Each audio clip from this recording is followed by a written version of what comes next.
Hey, super friends, this is Elena, and I'm here to say, no, I'm only joking. I'm not going to bust out a rap song like your Tío Pepe from Sunland Park. But what I am going to do is tell you about another way to support us and the show. Every week, we broadcast a new episode. 52 is the amount of episodes that we released last year. The number of bonus episodes that we released was 1. Many more could have been recorded. For only $2 a month, that's just 6 cents a day, you can receive our episodes a week early and ad-free. Join online and Tío Pepe will personally send you a welcome kit with your free stickers. Your donation says, we are here to help you. Please log on right now at patreon.com/technicallyaconversation.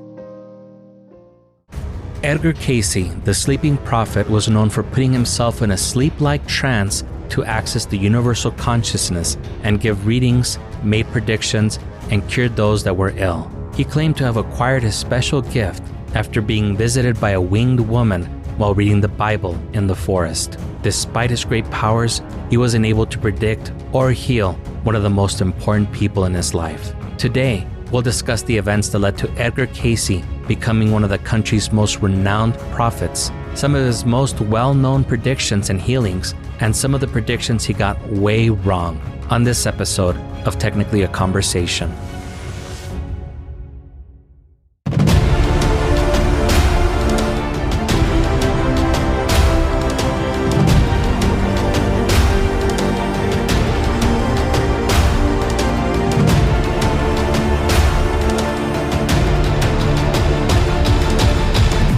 Greetings, you're listening to Technically a Conversation, a podcast where we share an interesting topic or story with each other and hope you find it interesting as well. I'm one half of your host, Jose, and I'm joined today by my lovely co-host, Isela. How are you doing today? Doing fabulous. How are you? Doing great. Sadly, no Taylor Swift conspiracy theories to report today. I was actually kind of busy and I didn't really have a chance to look for any. Did you come to the table with any Taylor Swift conspiracy theories? I don't think that's in my algorithm, and I actually kind of prefer it that way. We got to do it for the transcripts, girl. That's true. So that way they come up in the transcripts and I'm like, wow, these guys talked about Taylor Swift like 6 times in their episode. All the time. Yeah, they must love her. Yeah, I got to check it out. Yeah. I'm on to you now. Well, since we don't have any Taylor Swift news to report today, enough fucking around, Isela. Oh, okay. Ready to get started? I am always ready. Great. Let's get started. The following is from a Belief.net article by Wesley Baines. A Daily Telegraph article by Maria Donnelly. A Straight Dope article by David Weinberg. A Skeptic Dictionary article by Dr. Robert T. Carroll. And an Answers with Joe video by Joe Scott. Links in the show notes. That's a lot of research right there. It was, yeah. Oh my, whoa, damn. I thought this was going to be a quick 4-page script. It ended up being over 7 pages, so. Well, if you'd stop reading, I'm pretty sure it would be 4 pages. Just kidding. In 1887, 10-year-old Edgar Cayce was the worst kid in school. After being visited twice by a winged woman, he was told that he could be helped if he allowed himself to fall asleep. He laid his head on his school book, went to sleep, and awoke knowing all the answers. By 1892, Cayce was the best student in school. Cayce discovered he could put himself in a sleep-like trance to access the universal consciousness and was able to cure his own laryngitis and back injury. What? As his powers grew, he was able to help others in the same manner and gave thousands of readings, prescribing cures, revealing past lives, telling the future, and giving advice from beyond the material world. He used his great powers in search of hidden treasures and assisted in the Lindbergh kidnapping case. He also made predictions about New York, Russia, China, the lost city of Atlantis, the second coming of Christ, and Armageddon. Was Cayce a real-life clairvoyant, or were his abilities less than supernatural? Now, before we examine this question, are you familiar with Edgar Cayce, Isela? I am not. This is definitely piquing my interest. It sounds, well, yeah, it sounds dubious, but I'm willing to hear him out. Dubious. Everything checks out so far, I think. Of course, yes.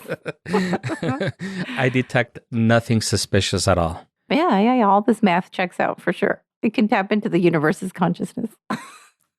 Yes, but at the same time, I was also blindsided by Jolly being the serial killer of the last episode. So who knows? Yeah, that should say something. Well, I'm glad you haven't heard about Edgar Cayce because I have a great story for you. Great. Sadly, I won't have any Midnight Shyamalan twists for you in this one, though. That's okay. So let me preface all this by saying that much of what we know of Cayce's early life is from the book Story of Edgar Cayce, There is a River, written by historian Dr. Thomas Sugrue. Most sources seem to recount the same stories from that book, as he was largely unknown prior to that book coming out. Critics of the book state that the claims Cayce made were largely unchallenged by Sugrue, and we really only have Cayce's word to go by on a lot of this information. So just throwing that out there. Okay. Edgar Cayce was born on March 18th, 1877, to farmers Carrie and Leslie B. Cayce in Christian County, Kentucky. As a young child, he was described as being unusual and often played with imaginary friends and witnessed the appearance of his dead grandfather. At the age of 10, he was taken to church for the first time and became interested in the Bible and read it a dozen times by the time that he was 12. Hueva. Yeah. How many times had you read the Bible by the time you were 12, Isela? Maybe 0.5. I hate to say it. Sorry. When Cayce was 11, he was reading the Bible in the forest, as 11-year-olds do. Sure. And was visited by a woman with wings who asked him what he wanted most. Cayce responded that he wanted to be a missionary and help others, especially sick children. Pretty noble, right? That's honorable. Yeah, I don't think I would be thinking of that as an 11-year-old. For sure. I think I would have said like PlayStation 2 or something.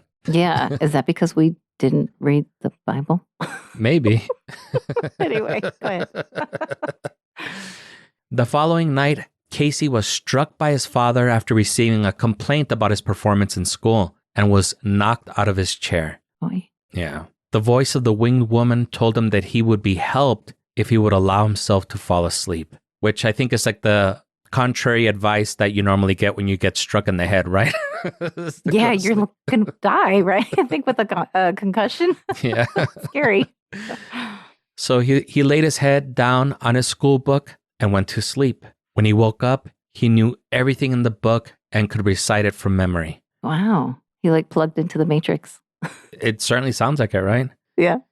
Damn, and all I got when my dad beat the shit out of me was deep psychological trauma, distrust in authority figures, and a revolt against all the conservative ideology and belief that my father holds so dear. Yeah, that's all. You're like us now. Yeah. Just kidding. So Cayce began obtaining information from all his school books by sleeping on them. And by 1892, around the time that he was 15, he was the best student in his school. Wow. Cayce's ability to diagnose illnesses occurred shortly after that when he received a back injury after being hit by a ball at school. While he slept, he recited the cure, which his family applied as he slept, healing him. When Cayce was 21 years old, he began losing his voice, and reportedly, doctors weren't able to help him. He lost his voice for about a year until he visited New York hypnotist Al Lane. While under hypnosis, he claims that the loss of his voice was psychological paralysis and stated that increasing blood flow to his voice box would cure him. The hypnotist told Cayce to do this, and his chest and throat became infused with blood and turned bright red. When he awoke, he was cured. The hypnotist suggested that Cayce offer his services to the public, but Cayce was reluctant as he didn't want to prescribe medicinal cures that he couldn't remember, as he would forget everything he would say while asleep the moment he would wake up. Despite this reluctance, Cayce pulled through and agreed and started to become known for his cures, attracting people from all over the country. He even prescribed cures via the mail. What? Okay. So what do you think? Sounds like a stand-up guy, right? That just sounds so weird. I don't know. And the sad thing is when people are sick, they can be easily manipulated. They'll believe anything. I'm starting to feel bad for everybody who wrote into him or whatever. But anyway. Maybe when I go over some of his track record, maybe it'll change your mind. Yeah, I hope to be surprised. Yes. I'm sure you will be. Okay. In 1903, Cayce married Gertrude Evans. Around this time, he started becoming concerned about the morality of his cures and began working as a photographer. Cayce and Gertrude had 3 children, Hugh in 1907, Milton in 1911, although he only lived 2 months. Oh. Yeah, that was sad. And Edgar in 1918. Gertrude, Hugh, and Edgar all supported Cayce's clairvoyance work, which he returned to after Milton's death. At this point, he began asking for donations to support his family. He also invented a card game called Pit, which was based on commodities trading to supplement his income. Oh, wow. So based on what I got from that, all the other cures and everything that he did without charging. It wasn't until after Milton's death that he actually started asking for donations. I think if he was such a clairvoyant and knew how to cure all these ailments, sadly, you have to wonder why he didn't help cure his 2-month-old son or whatever it was. Well, keep in mind that he didn't start doing this again until after he died. So maybe he just wasn't tuned into the universe force. Yeah. The force. Yeah. Yeah. Okay, cool. I think what he called it was the universal consciousness. Who knows? I mean, we got to give him the benefit of the doubt, I think. Sure. Yeah. He took a little break. Yeah. Timed it. Yeah, poor timing to take a break, but yes, exactly. No, and I'll actually come back to that. I think that's very important. Okay, great. In 1923, Gladys Davis, Cayce's secretary, began recording Cayce's readings in shorthand. Cayce also met Arthur Lammers in 1923, a wealthy man interested in metaphysics. He asked Cayce's sleeping form about reincarnation and astrology, and Cayce apparently confirmed the existence of past lives and reincarnation and validated the field of astrology. Both subjects were popular during Cayce's time, but incompatible with Cayce's strong Christian beliefs. Oh, got it. When Cayce awakened from his slumber, he was shocked to learn of what he discussed and began questioning the source of whatever he channeled in his sleeping state. Eventually, Cayce incorporated these new ideas into his Christian worldview and laid the foundation of the modern New Age movement. In 1924, Cayce met New York stockbrokers Morton and Edwin Blumenthal. Using Cayce's dream analysis, the Blumenthals made large sums of money short-selling stock. So now we know Cayce's origin story. Let's talk about his relationship with the Blumenthals, his move to Virginia, and some of his most well-known predictions after this quick commercial break.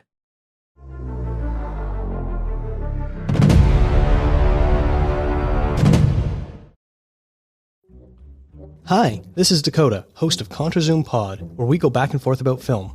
I am obsessed with movies. I could talk about them all day, and if you're like me, then you'll love my podcast.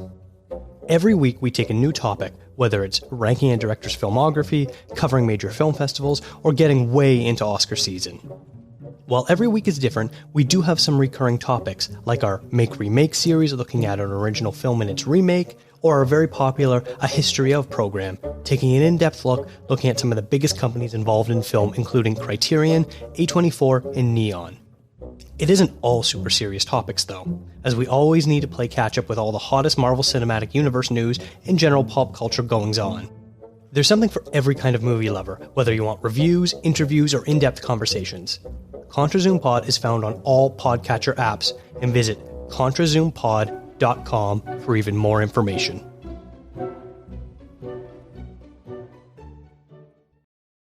If you like all things spooky, then check out A Spooky Tales, hosted by us, Christina and MJ, where we talk about all things spooky, paranormal stories, haunted places, myths, and legends.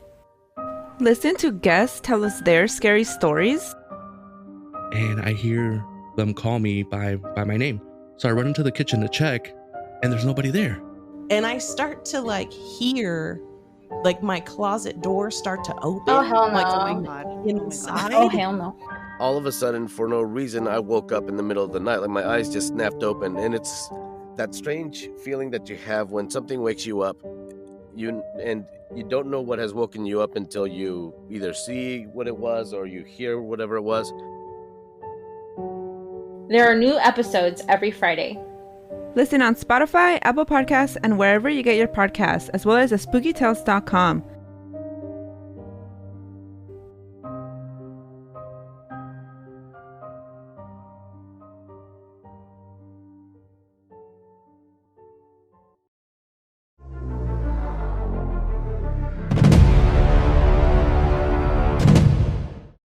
And we're back. We're back. Did you cure any illnesses during your sleep, Isela?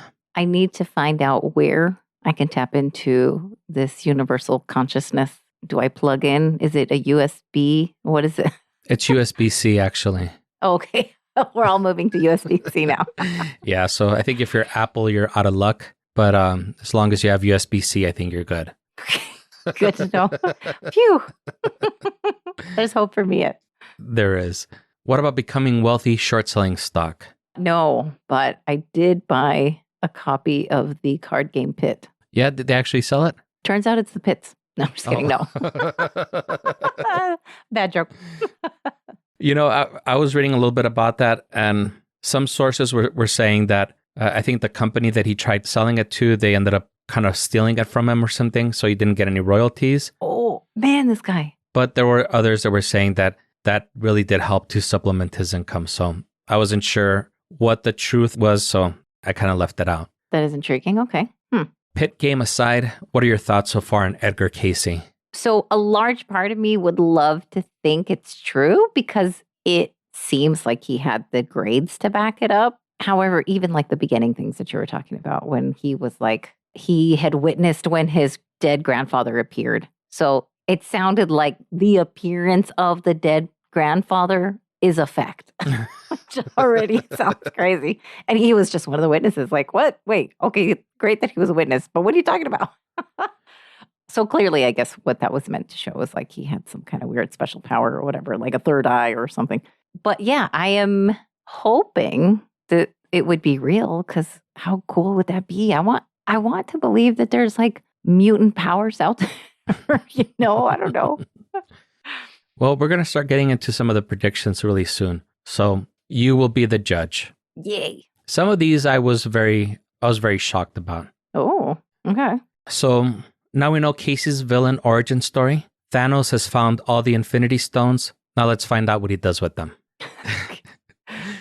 In 1925, Cayce heard a voice in one of his trances that told him to move to Virginia Beach, Virginia. So he moved to Virginia Beach, Virginia, as one does when the voices in your head tell you to do something. Wouldn't you love to like find out that the wife was just waiting for him to like fall into some trance and she's like, we gotta move to the beach. That'd be so great. Yeah, she was like implanting subliminal messages into his sleeping or whatever. Right? She's like, you could just call me Universal Consciousness. Thank you very much. Morton Blumenthal bought Cayce a house, opened up a hospital in 1927, and beachfront Atlantic University in 1930. At this point, the Blumenthals were investing $8,000 a month in the hospital and university. That's a lot. It is. Even for 1930s money, that's a lot. Yeah. I didn't have a chance to check out the inflation calculator, but I mean, $8,000 is a lot now, so you can only imagine how much it was back then. Yeah. The Blumenthals withdrew their financial support in February of 1931. Their relationship had begun to sour with Cayce after the 1929 stock market crash, even though Cayce had warned the Blumenthals about the crash and were able to retain $1 million of their wealth. Oh. In June of 1931, Cayce, his sons, and 61 other people formed the Association for Research and Enlightenment, or ARE, and launched a monthly bulletin with readings and health hints for its 300 members. In 1935, Cayce was convicted in Detroit for practicing medicine without a license, but was released on probation. In 1935, he also predicted a little something called World War II, 4 years before the U.S. entered the war. He even predicted that Austria, Germany, and Japan would be involved. Wow. In 1939, Cayce made the following prediction, quote, "Ye are to have turmoils, ye are to have strife between capital and labor. Ye are to have a division in thy own land, before ye have the second of the presidents that will not live through his office. a mob rule. This quote, according to Cayce supporters, predicted Franklin Roosevelt's death in April of 1945 and John F. Kennedy's assassination in November of 1963, as neither president lived through their office. The 2016 U.S. election indicated the division between capital and labor. I think that's very common even for other countries. There's always that division of like capital and labor. I mean, even when we were talking about it in the Bob Marley episode, that was, there was like a people's movement and there's like the people with the money type of thing. It seems to be the trend. I'm sorry, Sala, that's something that's unique only to the U.S. And the U.S. is the only country that has two presidents that die while they're in the middle of their office. That part, sure. I'm sure there's assassinations elsewhere. Anyway, carry on. All right. Some other hits here. He predicted the finding of the Dead Sea Scrolls, communication mergers, and using blood to diagnose diseases. Although I don't have a date or year on when exactly he predicted those. Again, sounds like the real deal to me. Yeah, I mean, the Dead Sea Scrolls. Wow, that's really cool. Looks like we might have a real clairvoyant here after all, right? What are your thoughts? Possibly.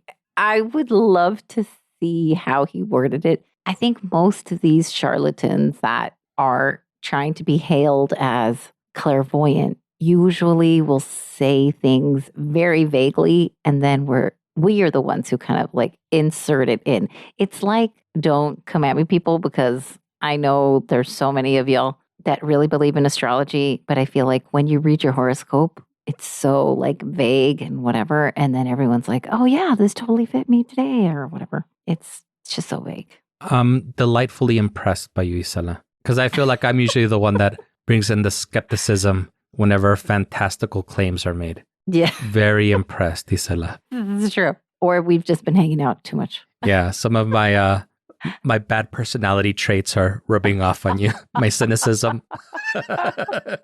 No, that's not true. So most of Cayce's predictions had to do with health, and he is considered the father of modern holistic medicine. He was a huge proponent of locally grown and seasonal foods and what we now call the Mediterranean diet. In his readings, he also recommended that people get outside more, exercise more, drink more water, eat more vegetables, and learn to relax. So that all sounds like pretty sound advice, right? Okay, yeah. I just take back everything I said. I really love this man. Yeah. And again, this is in the 1930s when most people didn't believe that. So yeah, this is true. Many supporters claim that there is no way that he could know all of this if he didn't actually possess any special powers. Skeptics are quick to point out that he was a voracious reader and through his hospital and university aligned himself with a lot of doctors and intellectuals. His closest friends were medical doctors. The first 9 years that he gave readings, he was accompanied by Al Lane, who was a medical doctor and hypnotist. And if you remember, Lane was the same hypnotist that Cayce used when he had lost his voice for over a year. All right. Lane was also one of the people that encouraged Cayce to do readings for others to try and cure them, and some of Lane's patients became Cayce's first readings. Towards the end of his life, Cayce began to increase the number of readings that he gave, and they were leaving him drained and fatigued, which, if you think he did his readings while he was asleep, you would think that he would be very rested after him, but... He'd be like recharged, yeah. Yeah. Yeah, that is odd. When he did a reading about his health, he stated that he should limit his readings to 2 per day or he would die. Oh, Jesus. That got serious real quick. Okay. In August of 1944, Cayce fainted. When he did a reading to find a cure for his extreme fatigue, he said that he was to rest until he was well or he died. He and his wife vacationed in the Virginia mountains. After predicting that he would be buried on January 5th, 1945, Cayce suffered a stroke and died on January 3rd, 1945, at the age of 67. Wow. And did he get buried the 5th then? That would be super wild. He thought he was going to be buried on the 5th. I could not find any information on that, but that's still pretty close to when he died, right? Oh, for sure. Yeah. Wow. That's really wild. It's almost like, okay, bear with me. Did you know about how Matthew McConaughey's dad also was clairvoyant in the sense that he knew how he was going to die? No, I didn't. Yeah, Matthew McConaughey's dad always told his kids, including Matthew, that he was going to go out, how do I say this delicately, making love to their mom. And he did. Oh, wow. That's how he died. Yeah. So after he made love with his mom, he bit on the cyanide pill that was in his mouth and Yeah. started foaming. Exactly. Yeah. That's always sexy finish. Yeah. Yeah. Well, I don't know if you remember, Isala, when you and I first met, one of my goals was to live to be 34 because I wanted to outlive Jesus. So my prediction didn't come true. I've lived far longer than that. Yeah. You're definitely not plugged into the universe. No, I am not part of the universal consciousness, apparently. Yeah. Yes, you're not. Don't ever come to me for any advice. Also, how weird and sad. I would not want to know when I'm going to die. Yeah. I think that I would become fixated on it. Even if it wasn't true, like if somebody were to tell you, you're going to die on October 7th, 1940, like that would be all I would be thinking about, even if it wasn't true. I'd be counting down. Oh my God, I only have this much time. Yeah. And heaven forbid, I fucking waste all my money thinking that's it. I'm not going to live past there. And I'm like, oh shit.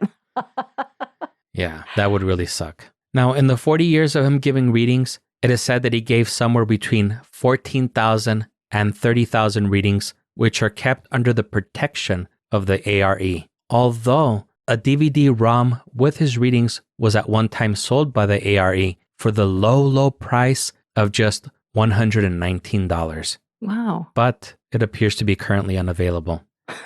They do have literally hundreds of other Edgar Cayce paraphernalia available to order if you are interested. I'm sure they do, yeah. And that is the life of Edgar Cayce and his predictions, or at least the ones that were accurate, if I'm being very generous. Yeah, it's very compelling because it does sound like he got a few things right. But if he made up to 16,000 readings, and I know that they were just kind of guesstimating there, I would love to know how many of those he got right as well. You know what I mean? Funny that you were to mention that, Isela. Oh, look at that. Fast finger Freddy over here.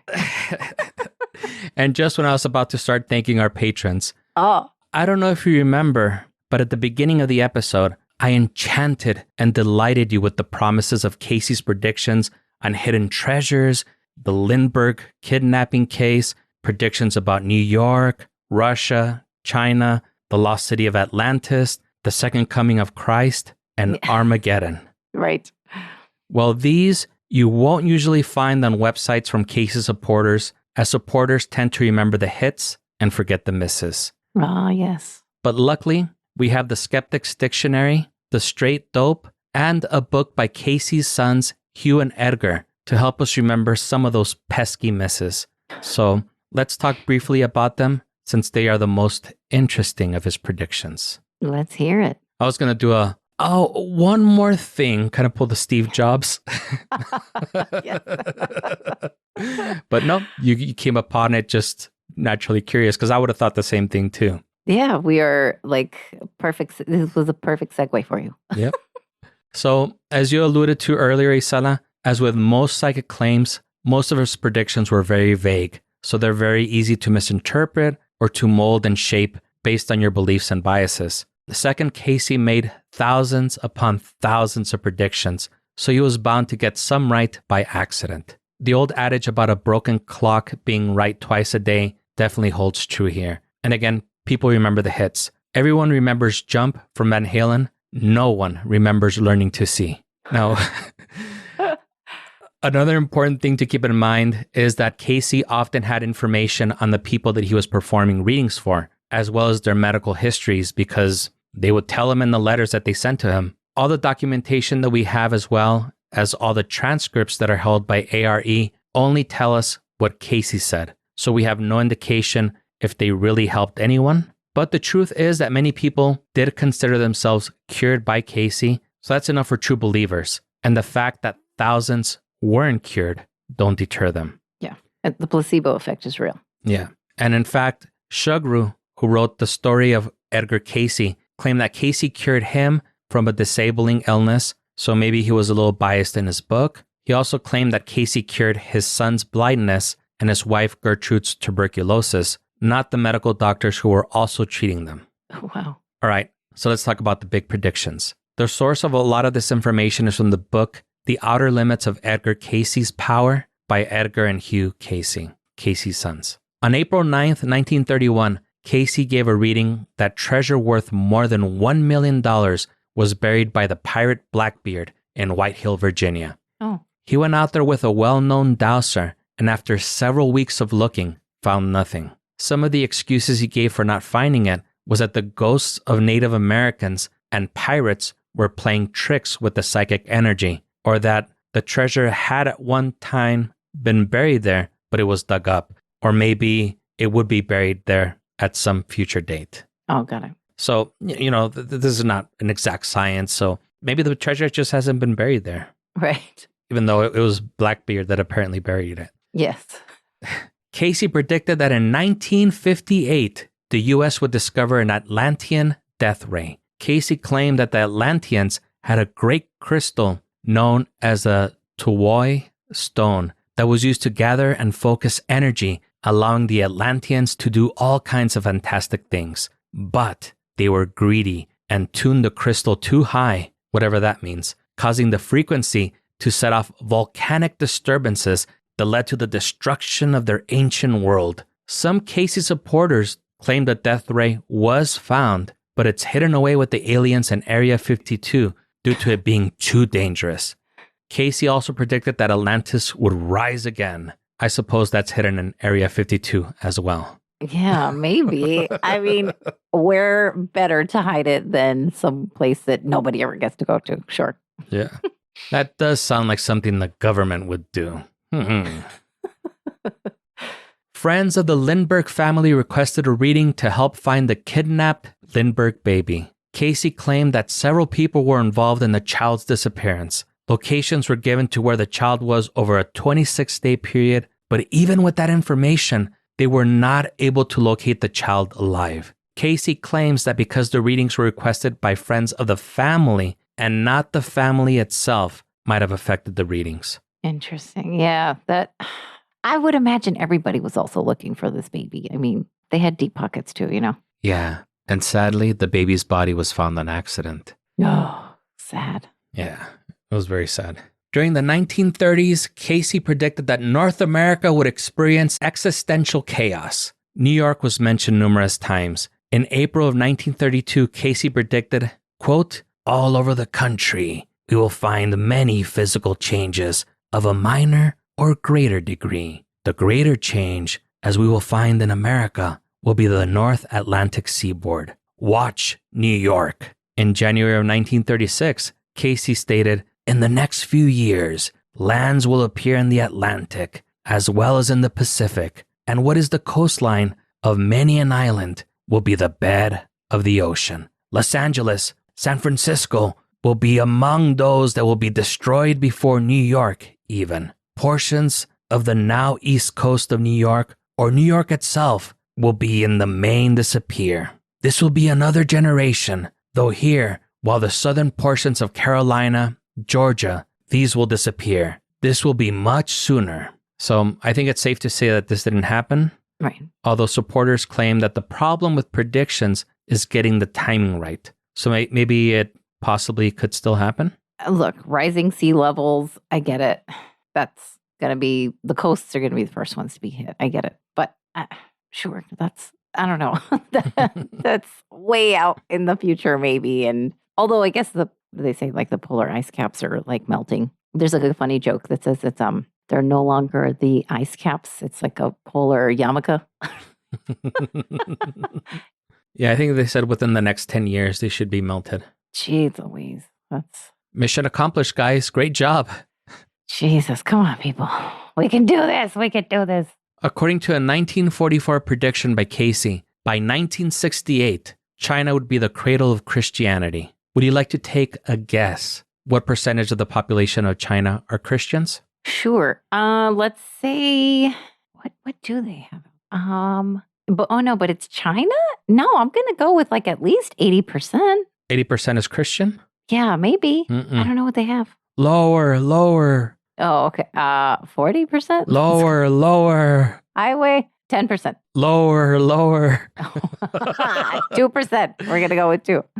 Very close. 2.53% of the over 1 billion people in China are Christian. What's the primary religion out there? Primarily, it's folk religion. So it's like folk religion that's, I guess, localized to their area. Okay. Yeah, I was trying to find that too, but predominantly it's folk religion, Okay. at least according to a cursory Google search. Yeah. Cayce also predicted that, quote, "From Russia comes the hope of the world, not in respect to what is sometimes termed communism or Bolshevism, but freedom, that each man will live for his fellow man." So maybe Cayce should ask the Ukraine how that's going, right? Yeah. Yeah. He did not predict that part, I guess. Cayce predicted the second coming of Christ would occur in 1998. I think most of us remember that not happening, right? Oh, yeah. No, I think everybody was more afraid of Y2K. Speaking of Y2K, I also don't remember Armageddon taking place in 1999. Do you remember that one?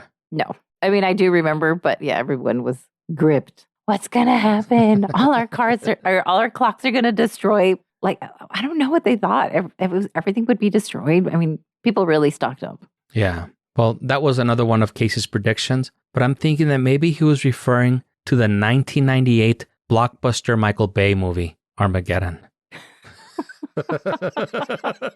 I'm sure that's what he was thinking.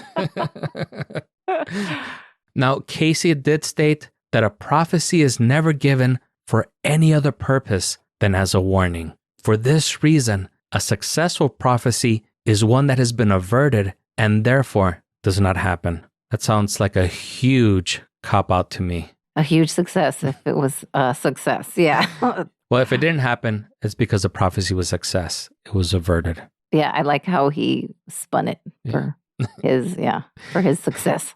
Yeah, he should have run for Congress. Yeah, exactly. Yeah.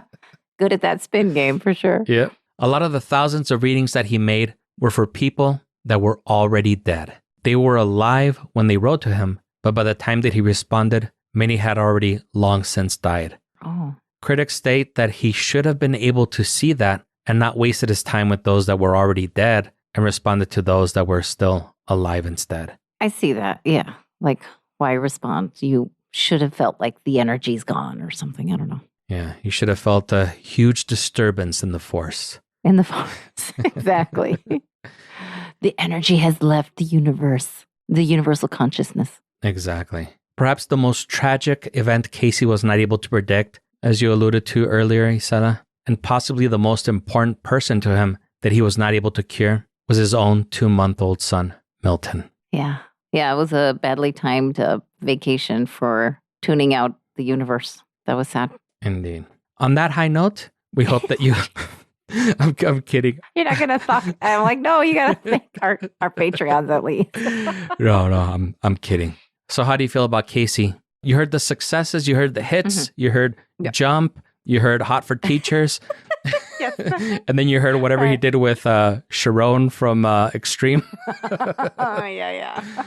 So what are your thoughts? Was he our greatest prophet or a charlatan who somehow managed to accidentally get a few of his over 14,000 predictions right? Over 14,000 predictions. I would agree that some of them have to be correct. You can't take that many shots in the dark without hitting the bullseye a couple of times, you know? Yeah, even Trump was right, I think, twice during his presidency. Oh, I don't even remember those 2 times, but yeah, just kidding. I'm all mean. But I will say I have heard of these people that have some kind of ability to like look at someone and then they're like, oh, you have sciatica. And they're like, oh shit, how did you know? Like I have seen, I only saw where these kids had that and they didn't know what they had. And they were like, for some reason, I see this part of you glowing. And then they're like, oh yeah, how did you know that? So that part totally fucking freaked me out. So maybe, because I don't know how that stuff works, but I do think it's noble that if he did have that particular gift and he wanted to share it and say like, hey, I think if you just concentrated on having more vitamin C or whatever, your scurvy would go away. Whatever they had back then, then I think that's great and noble that he did want to try to do that for free. Yeah, but I think more of the medical knowledge that he had was just because all his friends are doctors. Yeah. So, I mean, even with me, if all my friends are basketball players, even though I'm not a huge fan of basketball, I'm sure that after a few years, I'll know everything there is to know about basketball because that's all they're going to talk about. Yeah, I agree. And again, 14,000 predictions. He was bound to get some right. Nobody can make that many predictions and get them all wrong. Yeah, you can't be that stupid. Yeah. Just kidding. Anything else you wanted to add? No, it was cool to learn about him, especially because it was so long ago. Yeah, it was cool. It was a cool story. Yeah, and he's made many, many more predictions. That's just the tip of the iceberg. Yeah, I kind of wanted to give you guys an idea of his predictions, some of the hits and some of the misses. Special shout out to our super homie, super friends, Sophia, Natasha, Eric, Angie, and Eli. If you want to be super cool and help support the show, get the episodes a week early and ad-free, get your name shouted out on the show, and get some stickers from us a few times a year. Check us out at patreon.com/technicallyaconversation or check the show notes. Best of all, it's only $2 a month, baby. Yeah. You can't even buy cigarettes or a CD-ROM of Casey's predictions for that. A CD-ROM? Who's got a CD player? True, right? I don't even think my computer has a CD-ROM. Yeah, exactly. Also, I did want to give a special shout out to our patron, Eric, who sent us a bottle of whiskey from Journeyman Distillery after hearing the great Pappy Van Winkle Bourbon Heist episode. Yes. Looking forward to trying it. Hopefully, all three of us can try it together. We can record a little video so our patrons can laugh at us. Thank you so much. I thought that was so thoughtful and how great for us to all connect on something that he's probably had many times, and now we get to have it. Yeah. And I'm getting together with my whiskey club on the 23rd, so hopefully we can try it before then because I will be taking that one when I meet up with... the whiskey club. Yeah. Okay. On that high note, we hope that you enjoyed the show and you join us again next week. If you're enjoying the show, leave us a review, tell a friend, and subscribe wherever fine podcasts are sold. Follow us on the socials at GreetingsTAC. Email us at greetingstac@gmail.com or leave us a voicemail at 915-317-6669. If you have a story of a prediction or psychic reading that came true to share with us. We all know someone's got an abuelita that predicted something. Let's hear it, y'all. Yeah. I'm still waiting to hear about somebody that murdered their family from the last episode. No. We don't want to hear those. No. Our numbers will go down by me. On next week's episode of Technically a Conversation.